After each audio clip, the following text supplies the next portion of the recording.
So yeah, I'll be the first to admit that it's been a while since I've covered a Netflix show.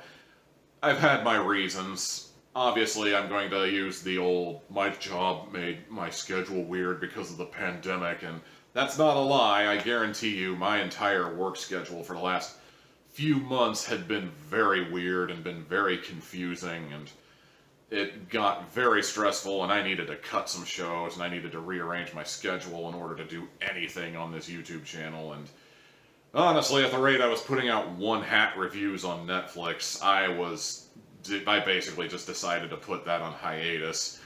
Coupled with the fact that the last show I reviewed on Netflix, Coffee and Kareem, just broke me. It just broke me. I mean, I could go on a rant, but let's just say I don't want to spoil my most hated and most favorite of 2020 lists, seeing as how we're only halfway there, but unless something really comes along and pisses me off, Coffee and Kareem is definitely going to be making the list.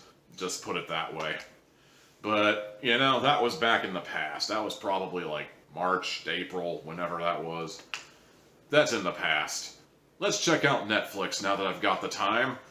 Netflix has been promoting a show called The Old Guard, and it's been rammed into my head. They've been emailing me every day that The Old Guard is coming, The Old Guard is coming, you should check it out, it looks like something you might like.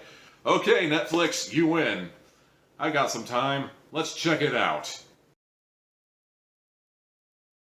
Oh, dear God. Well, I guess we're gonna have to talk about this, aren't we?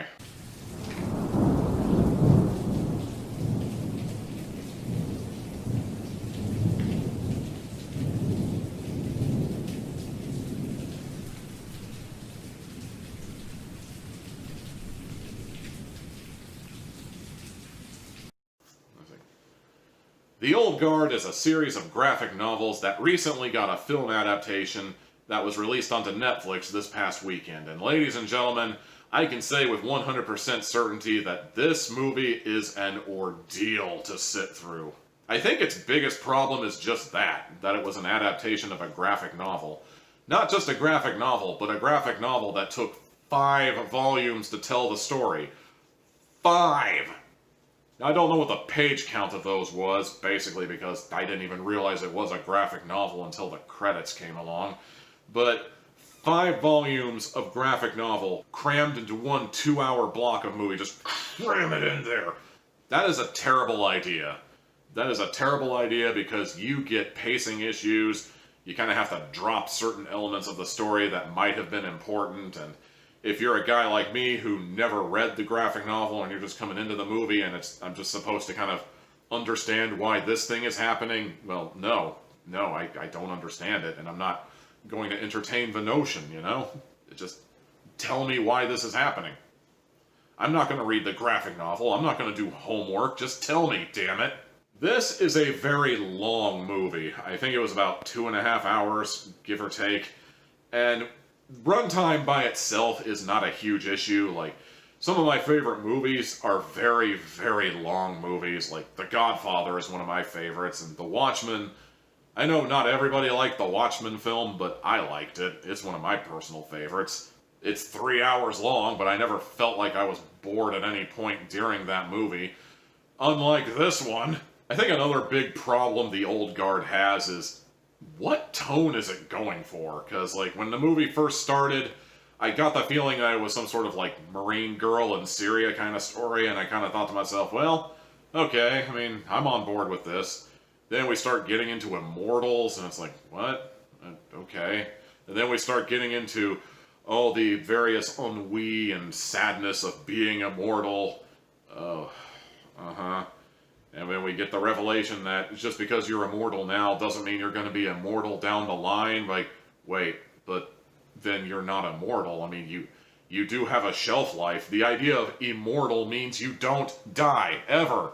But, like, these people do eventually die. They stop being immortal, so, like, what? That's not what an immortal is. I mean, it's one thing if we're going by the Highlander definition of immortal, where, like, if we leave it up to natural causes, you know, you're never gonna die. But like if some dude comes up to you with a broadsword and cuts off your head, I mean, then you're dead. That's the Highlander definition, and if that's what we're going with, fine. But that's not what we're going with. It's like these people are immortal until they stop being immortal.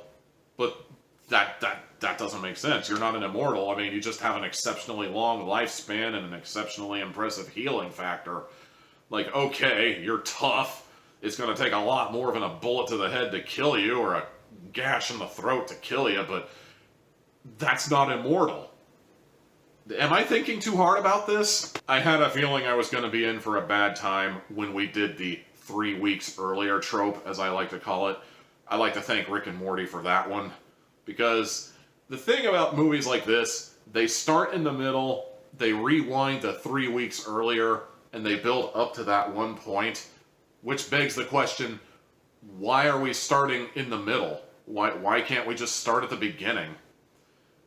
That is so stupid. I hate movies that do that. I have been a very loud proponent against non-sequential storytelling, admitting that maybe my review of Moosehead Over the Mantle wasn't the best, but I still stand by my stance on non-sequential storytelling. It is the mark of a pretentious douche. Start your story at the beginning, go to the end, no one thinks you're deep, god damn it. Basically, by the time they finally got to Merrick Industries and they started gunning down the bad guys, I was so done with this movie. I was bored to tears. I just couldn't get invested in anything that was going on. I think my wife and I were even starting to MST the movie to hell and back because this was just such a chore to get through. I really wish that this movie would just end already. I didn't like it. I really wanted to get invested in this movie, but for the life of me, I just couldn't get into it. And the more I tried, the more the movie did something that just made me say, ugh, fuck this, I quit. I'm gone.